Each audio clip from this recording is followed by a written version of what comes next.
भगवान कृष्ण कहते हैं, आत्मा शरीर को वैसे ही छोड़ती है जैसे मनुष्य अपने पुराने कपड़ों को उतारकर नए कपड़े धारण कर लेते हैं। व्यक्ति का सुख दुख, मान अपमान, लाभ और हानि एक एहसास कराना मन की शरारत है।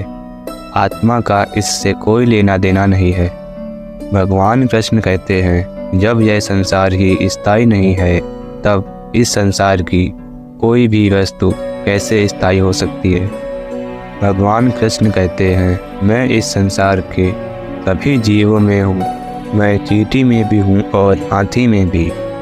भगवान कृष्ण कहते हैं, संसार के सारे रिश्ते नश्वर हैं और केवल शरीर से जुड़े हुए हैं। जैसे ही व्यक्ति की मृत्यु होती है और आत्मा शरीर छोड़ देती है, आत्मा का शरीर से जुड़े रिश्तों से कोई नाता नहीं रहता। वर्तमान परिस्थितियों में जो तुम्हारा कर्म है वही तुम्हारा सच्चा धर्म है।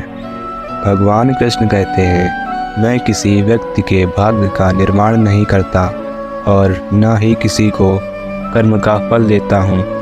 व्यक्ति या जीव के कर्म ही उसके भाग्य का निर्माण करते हैं।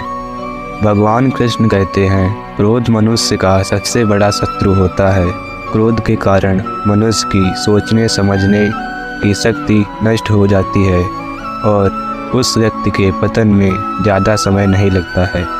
भगवान कृष्ण कहते हैं, मनुष्य कर्म करने से कभी छुटकारा नहीं पा सकता, इसलिए हमें हमेशा कर्म करते रहना चाहिए, क्योंकि कर्म के बिना हमारे शरीर का निर्वाह नहीं हो सकता है।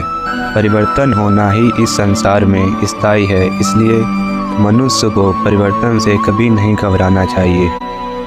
अगर आपको यह वीडियो अच्छी लगे तो चैनल को सब्सक्राइब करें।